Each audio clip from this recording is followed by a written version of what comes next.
The story begins in a quiet coastal town in Italy, a place where sunsets painted the sky gold and the ocean whispered secrets to the shore. Aiden, a young artist, had moved there to find inspiration after losing everything he once loved: his dreams, his peace, and the girl he thought would stay forever. Every morning, he would sit by the pier, sketching the sea, lost in silence. One day, he found a glass bottle floating near his feet. Inside it, a letter. The handwriting was elegant, full of warmth. It began, "Asterisk, to whoever finds this, I hope the sea brings you a reason to smile again." Asterisk. Her name was Clara, a girl from across the ocean, from a small island in Greece. She wrote letters, sealed them in bottles, and let the waves carry them away, believing someone, somewhere, would listen. Aiden replied. He wrote back, placed his note in another bottle, and let the sea deliver his words to fate. Days turned into weeks, and the impossible happened. She received it. From then, their letters became a bridge across two worlds. She shared stories of her island, her garden of lavender, her dreams of becoming a writer. He sent sketches of the sea, his fears, his laughter, and the loneliness he never admitted to anyone else. They never saw each other, yet their souls met in every word. Every letter became a heartbeat. Every tide carried a piece of love. One night, Clara wrote, Asterisk, do you think love can exist between two people who have never met? Asterisk. Aiden replied, Asterisk, I think love begins the moment you start to feel home in someone's words. Asterisk. But destiny wasn't done with them yet, because the sea that united them was about to test how far love could truly go. The sea had become their messenger, their secret companion, carrying dreams across waves and miles. Weeks turned into months. The rhythm of their letters felt like the heartbeat of destiny itself. Aiden would wake before sunrise, just to walk down to the pier, barefoot, holding a small bottle close to his chest. He'd wait for the tide to rise, whisper her name, and let the water take his words away. Clara would find them days later, washed up near the white cliffs of her island. She'd laugh softly each time, whispering, You found me again. Her letters always began with Dear Stranger. But Aiden was no longer a stranger. He had become the quiet in her chaos, the warmth in her loneliness. Their letters grew longer, more honest, more fragile. I'm painting again, Aiden wrote. Asterisk, and every color reminds me of your words. You said love feels like the sea, endless and unpredictable. I think I finally understand that. Asterisk. Clara's reply came a week later. Asterisk, the waves were wild tonight. I thought your letter wouldn't survive, but it did. Maybe love always finds a way, even through storms. Asterisk. That was the last letter before everything changed. It was late September when the sea grew violent. The news spoke of a powerful storm sweeping across the coast. Winds tore through the sky, and waves crashed like thunder. Aiden stood by his window, rain dripping down the glass. His thoughts screamed one name, Clara. He ran to the pier, his heart pounding. The ocean that once carried love now looked like a monster. He threw a bottle into the dark waves. Asterisk, please, let her be safe. Asterisk. For days, there was silence. No letters. No bottles. No sign of her. He kept walking to the shore, searching, waiting, hoping. But the sea remained quiet, cruelly quiet. Then one morning, a broken bottle washed up on the sand.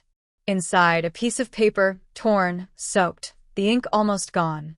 But one line was still visible. Asterisk, if the sea keeps us apart, remember, love doesn't drown. Asterisk. Aiden dropped to his knees. Tears mixed with the salt water at his feet. He whispered into the wind. Asterisk, Clara, I'm not giving up on you. Asterisk. Winter arrived. The sea froze at its edges. Every letter he sent came back, or vanished entirely.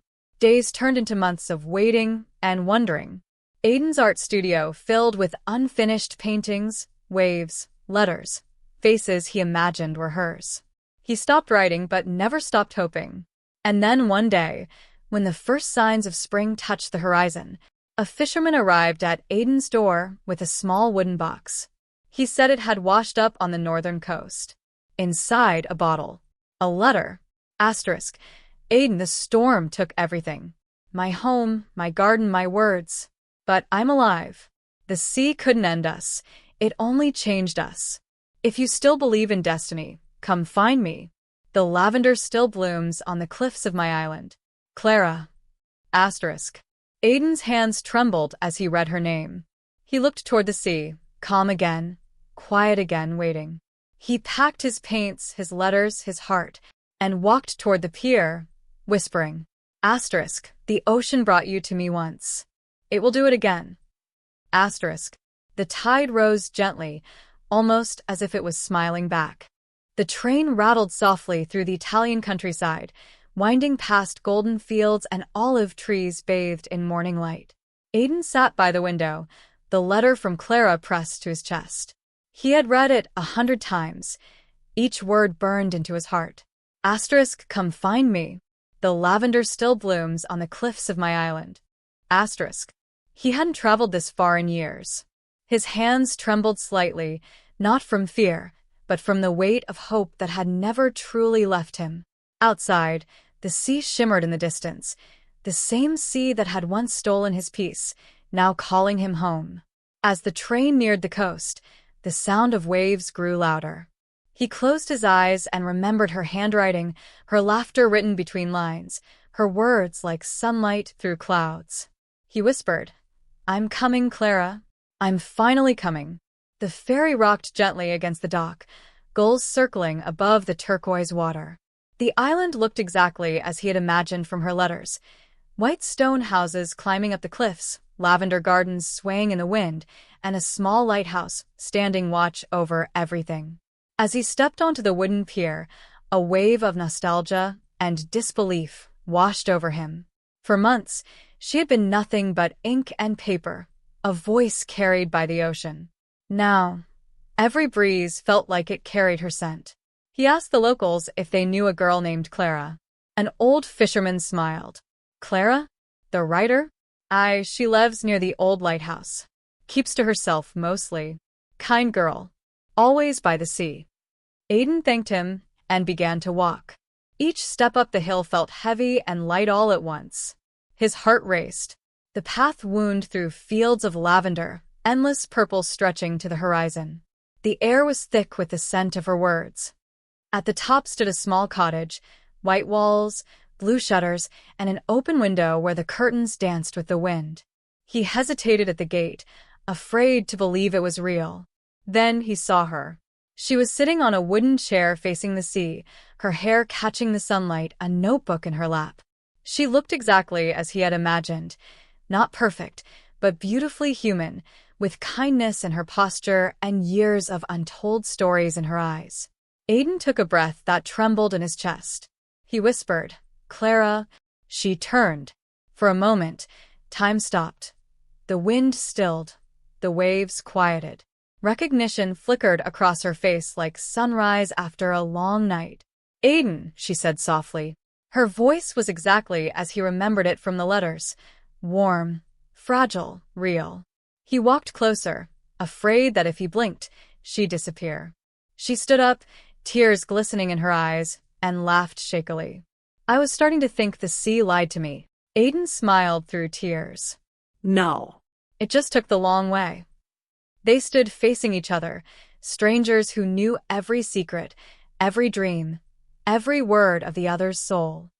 They spent the afternoon talking on the cliff's edge, where the waves crashed below like applause for a story finally completed. Clara told him about the storm, how it tore through her village, destroyed her home, and scattered her letters into the sea. She had spent weeks searching the shoreline, praying that at least one message might survive. Then one day, she found a small glass bottle, broken but still holding his last words. Asterisk, please, let her be safe. Asterisk. That's when I knew you were still out there, she whispered. So I wrote one last time and waited. Aiden looked at her, unable to speak. The world around them blurred. Only her eyes mattered. He finally said, You were never lost to me, Clara. Even when the sea was silent, I heard you. Every wave, every painting, every dream, it was always you. She smiled faintly, brushing a strand of hair from her face. I think love doesn't need to be found, she said. It just waits until we're ready to see it. That evening, Aiden set up his easel outside the cottage. The sky burned gold and pink as the sun sank into the ocean. He began to paint, not the sea, not the storm, but her. He painted her sitting there in the lavender field, her face lit by the dying sun, her eyes alive with stories. When he finished, he turned the canvas toward her. She gasped softly. That's how you saw me, through your eyes. He nodded. Through my heart. The silence that followed was pure, not empty, but full. Full of everything they never said, everything they didn't need to. As the days passed, Aiden stayed. They walked the cliffs together, collected shells, shared coffee and laughter. But the sea, as always, was listening, jealous, unpredictable. One morning, the wind turned cold again. Dark clouds gathered on the horizon. Clara stood by the window, her hand pressed to the glass. The storms are returning, she whispered. Aiden looked at her. Then let's face them together. But she didn't answer.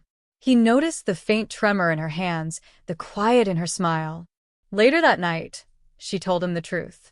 The storm that had nearly taken her life had left her heart weak. She had hidden it in her letters, the pain, the fear, the countdown she could never speak aloud. Tears welled in his eyes. Why didn't you tell me? She smiled sadly. Because our story wasn't meant to be about endings. It was meant to be about love finding its way. He held her hand through the night as rain tapped gently on the windows. She rested her head on his shoulder, whispering, If tomorrow I'm gone, promise me one thing. Keep writing. Let the sea carry your words for me. He kissed her forehead. I promise. When dawn came, the storm had passed. The sea was calm again, too calm. Aiden woke to the sound of birds, the scent of lavender, and the silence beside him. Clara was gone. Peaceful, smiling, her notebook resting on her lap. On the first page, a line written in her handwriting. Asterisk, the sea gave me you, and in you, I found forever. Asterisk. Aiden wept quietly, holding her notebook close. Outside, the ocean shimmered, as if carrying her soul across the horizon.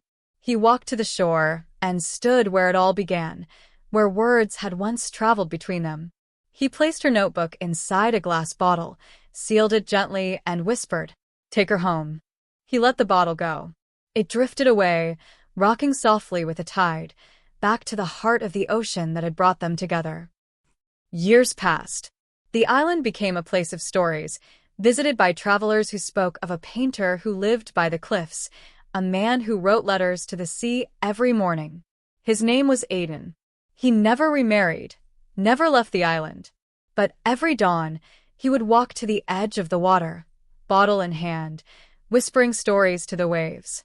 Children from the village said that on clear nights, when the moonlight touched the water, two figures could be seen walking hand in hand along the shore, one with a sketchbook, the other with a notebook glowing faintly in the dark. And sometimes a new bottle would wash up on the mainland, with a simple message inside. Asterisk, love never drowns. It just learns to swim with the tide. Asterisk,